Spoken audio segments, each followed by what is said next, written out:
대한민국 국방부 수뇌부들이 가지고 있는 정신 상태, 덴탈리즘에 문제가 있지 않나 그런 생각을 해보고 있습니다. 적반하장.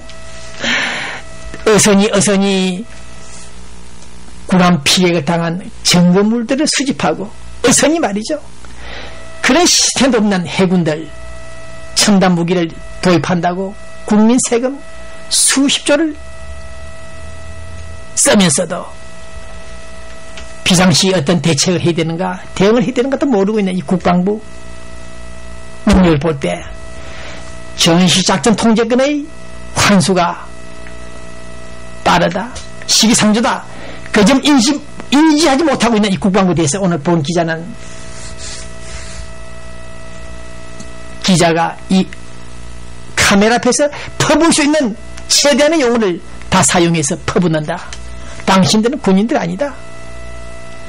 마누라 반지 시계까지 팔아가면서 배를 타는 일부 그들,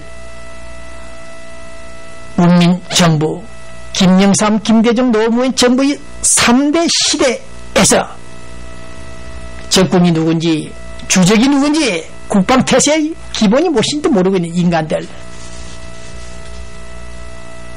6.25 때 납치납북된 국군 포로들이 돌아와도 프레이드 운동선수들이 그 흔하게 환영받는 그런 프레이드 한번 해주지 못하고, 입 닫아라, 조심해라, 말 조심하라고 경고한 그 국방부들을 바라볼 때, 당신들은 제대로 된 대한민국의 헌법을 수호하고 있는 자들인지 의심한다. 지난 15년간 문민정부 하에서 정신상태가 해이해질 때까지 해이해버린 국방부, 나는 여러분들이 적반하장이다. 국민에 대한 배신행위다. 헌법을 못 오가고 있다. 푸른 제복이 푸른 제복답게 처신하지 않고 목숨과 생명을 걸고 국방을 지킬 자들이 못 말리는 군, 이번에는 훈련 용보트를 타고 유람했다. 네, 이러한 한국일보 뉴스를 인용하지 않더라도 나는 오늘 이 국방부 장성들, 일부 장성들을 향해서 거듭 계속해서 비판합니다. 이런 조용한 작은 언론을 하는 이 통일신문도 오늘이 최후의 날이다 생각하고 언론하고 있다. 비대 쪼달리고 잠을 이루지 못하고 내일 전파가 마감되는 끝나는 시간이 될지라도 오늘 나는 이 시간 최소한 한반도 문제를, 우리 서코리아의 통일 이념을 우리 교민들에게 알려주겠다, 그런 일념으로 뛰고 있다. 지난 30년간 납치를 당하고 민기에 걸려 곤욕을 치르고 테러를 당하고 자동차가 폭파되고 권총 위협을 받으면서도 오늘 이 시간을 지키고 있는 이유는 무엇인가? 김연아 선수도 훌륭한 대한민국 자랑스러운 국민이듯이 푸른 제복을 입고 있는 장군 지붕을 휘두르고 있는 당신들이 누구냐? 나는 묻는다. 이렇게 묻고 질문하고 질타하는 이 시간, 우리는 언제까지 당신들 국방부를 향해서 비판을 해야 될 것인지 모르겠다. 군사 정권 하에서는 통제가 가능해서나 문민정부 이명박 정부 하에서는 통제가 안 된다고 불만을 터뜨리는 합참 의장들, 당신들은 우리가 사랑하는, 존경할 수 있는 대한민국 국방부 장성이 아니다, 이런 결론에 이르렀다. 그래서 오늘 본 기자는 가능하면 박근혜 미래 권력자와 현재의 이명박 대통령들이 짜고 국방부 군부를 개편하는 작업이 시작됐지만 좀 더 강하게 혁명적으로 조직을 개편하는 그런 메시지를 가해주길 바란다, 요청합니다. 박근혜, 당신의 능력이 어느 정도인지는 아직은 최종 판단이 되고 있지 않습니다만은 진정으로 당신이 3년 후에 대한민국 대통령이 되기를 원한다면은 지금 이 시간 즉시 청와대로 달려가서 예우하지 않고 달려갔단다. 달려가서 이명박 대통령 앞에 무릎을 꿇지는 못하더라도 당신의 차고 가오도 있었지만은 이제 우리는 통합을 이루자. 한마음이 돼서 이 대한민국을 살리자. 세종시 원한 수정 문제 등등은 앞으로 10년 후의 일이다. 이제 우리 대한민국을 살리자. 먼저 우선적으로 국방계획을 하자. 이런 합의 도출을 해주길 바랍니다. 이럴 때 어저께 이런 이야기 저런 이야기라는 우리 LA 미주 한국일보 글 속에서 정치 지도자의 자질에 있어서 관련된 글을 마지막에 읽어봅니다. 7월 7일 7일날은 서울 부산 경부 고속도로가 개통한 날입니까? 40주년 된다고 합니다.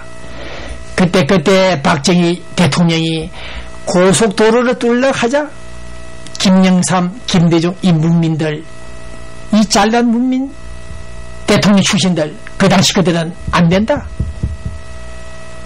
세금 낭비다. 시기상조다. 경북 고속도로가 필요 없다고 반대를 했다.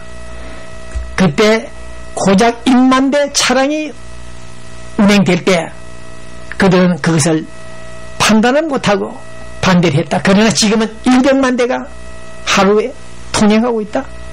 미래를 내다보지 못한 이 무식한 이 문민 대통령들 그들 주장하지만은 지적하지만은 고작 한다는 짓들이 하나를 해체시키고 중앙청 이전하고 5.16 광장을 없애버리고 IMF나 초대하는 이 무식한 자들 북한이 어떤 체제라는 사실도 모르고 퍼주면서 햇볕정책이라는 이름으로 미명하에 달려갔고 결국 피해만 입은 이 무식한 인간들 40억원 50억원 돈만 갖다 바치면 장관 자리를 주었던 이 김대중 이자들 이런 인간들이 오늘 대한민국을 망쳤다. 지도자 자질에 가장 중대한 흠결이 발생했다. LA에 있는 기자가 쓴 글, 이 작은 글 속에서도 고속도로 건설에 관련하여 박정희 대통령의 그 자질보다도 못한 그들을 향해 비판한 이 쓴소리를 읽으면서 이 방송을 마감 단계로 집어들고 있습니다. 진정한 대한민국, 흔들리는 대한민국, 21세기 동북아의 주도권을 쥐어야 될 대한민국에 아직도 친북 좌파들이 들어앉았고 진정한 진보의 개념을 모르고 정신을 모르고 진보를 욕되게 하는 일부 정치인들, 목사들이 있다. 천안함 사건이 발생한 이 시간 북한에 달려가서 북한 체제와 함께 놀아난 한성열 목사, 진보연대, 참여연대 이놈의 인간들이 끝까지 대한민국 체제를 훼손시키고 있다. 교란시키고 있다. 남남 갈등의 주체가 되고 있는 이 자들이 있다. 이명박 정부가 한반도에서 전쟁을 몰아오고 있다. 한국 정부는 북한 체제를 모독하지 말라. 이명박식 거짓말의 결정판이다. 천안함 사건은 이런 주장들 일련의 주장들을 다시 한번 분석해 볼 때 참여연대다,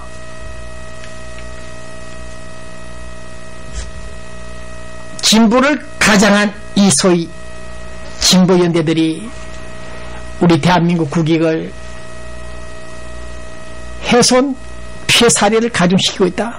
그래서 검찰 안에 있는 공안부 검사들이 이제 칼을 좀 들어야 될 텐데 2년 후 정권이 바뀌고 끝나기 때문에 몸을 도사리고 있다는 이 현실을 목도할 때 정말 혼란스럽다. 이 자그마한 그 한반도에서 이승만 건국 대통령이 나라를 찾았지만은 그 후 오늘 이 시간까지 몇몇 권력 투쟁가들이 자행한 국정 통치에 있어서 그 실패, 그 오역이 아직도 진행되고 있다는 사실 앞에 노사모, 노무현을 사랑한 사람,